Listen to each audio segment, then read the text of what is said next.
Hello, good evening everyone. My name is Nicholas Corcel. I'm here in Istanbul, Turkey, and you're watching The Literary Nomad.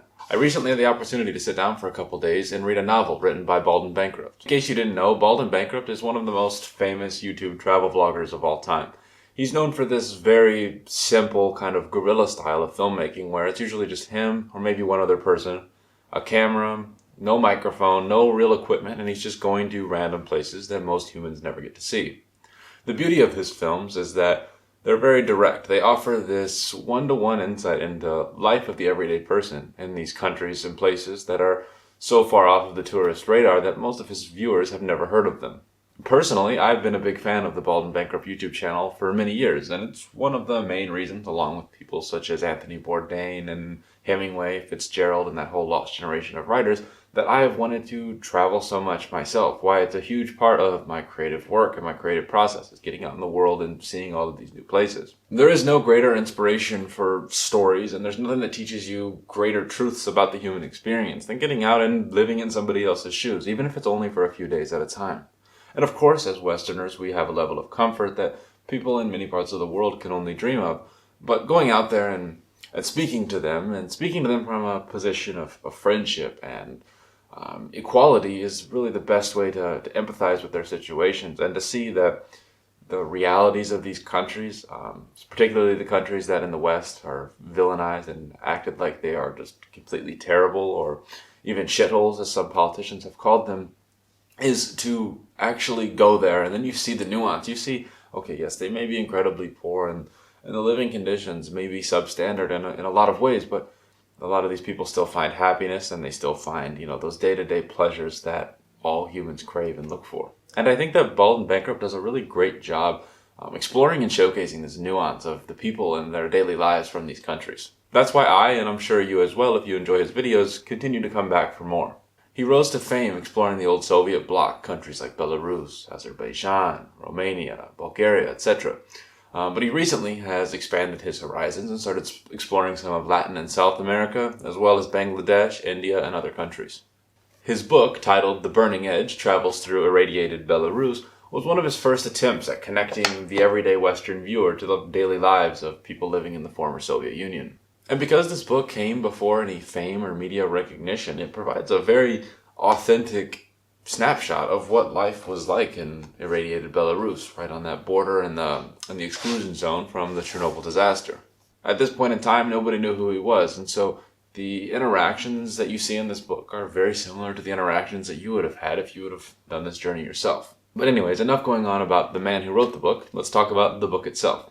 And so this book came out in 2018, and it was independently published by Bald himself. In all honesty, books like this are exactly why I love independently published literature. This story is not marketable really at all, and I don't think that many publishing houses, especially in the Big Five, would be chomping at the bits to be able to publish it. Yet, by doing it himself and then building his own following, he's able to educate thousands and thousands of people about what life is like near the exclusion zone in Belarus. This is beautiful, and I think that it really overshadows any of the smaller issues that may come with independent publishing, such as maybe wonky formatting at time, maybe a missed period or a missed capitalization or a minor spelling error, which honestly we see in traditional books as well.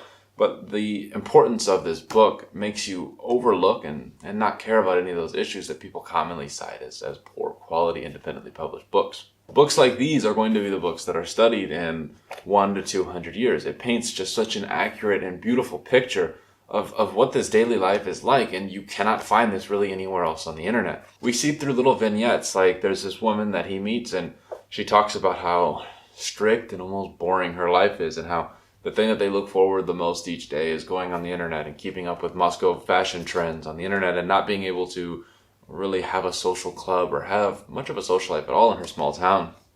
Yet, her undying passion for Belarus and her love of her homeland makes it where she has no desire to ever leave. And I think that's really interesting, right? Because growing up in the West and going to university there, you hear commonly people talking about wanting to leave, wanting to go other places, wanting to live somewhere where their lives will be better. And I think that's a very common emotion in the United States, just due to the nature of the country itself, right? It's an immigrant country, so of course the people who live there are more likely to want to leave. I think it's amazing to see this contrast from people from other countries where they've lived there for maybe 20 generations, and no matter what happens, they're not going to leave. We see that again with a surgeon where he talks about how he's Belarusian, and even though he makes like $300 a month being a brain surgeon, he's not going to leave. He's not going to the West. He's not going to go to Germany or the United States or wherever else. He even says, there's this little line where he's like, all of my friends' kids speak German, and he kind of like spits as if that's just such an unacceptable and almost disgusting thing. I don't really think that that's xenophobia, which is how a lot of people would read it through a modern lens, but rather a pride of who he is and where he comes from.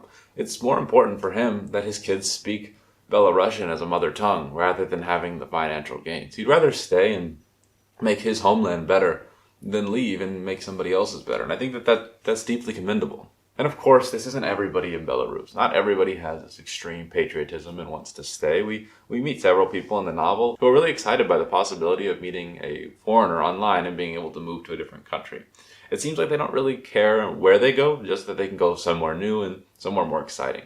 And a lot of these people tend to be from the countryside where there's not a whole lot going on. There's not a whole lot of action, excitement, or social gatherings. We don't see this attitude nearly as much in Minsk, which is, of course, the capital of the country. We hear about one woman who got married to a Chinese man and then went to China, and then we hear about several others who are in the process of trying to do the same. This provides a very interesting contrast and further shows this point that Belarus, like any country, isn't monolithic. There are people that want to stay and there are people that want to leave. But what is most interesting, in my opinion, is how strong these people that want to stay, their feelings truly are. This is unlike really anything I've ever seen growing up in the United States. It feels like on almost every other page we're getting a historical snapshot that will be studied in 50 to 100 years. And to prove this point, I'm just going to open up to a random page and read you a paragraph. And so this is on page 78. A bus headed to Minsk arrived, and the young woman in the waiting hall clip-clopped out in their high heels to board, leaving me alone with the babushkas and dedushkas. The people of the hinterland.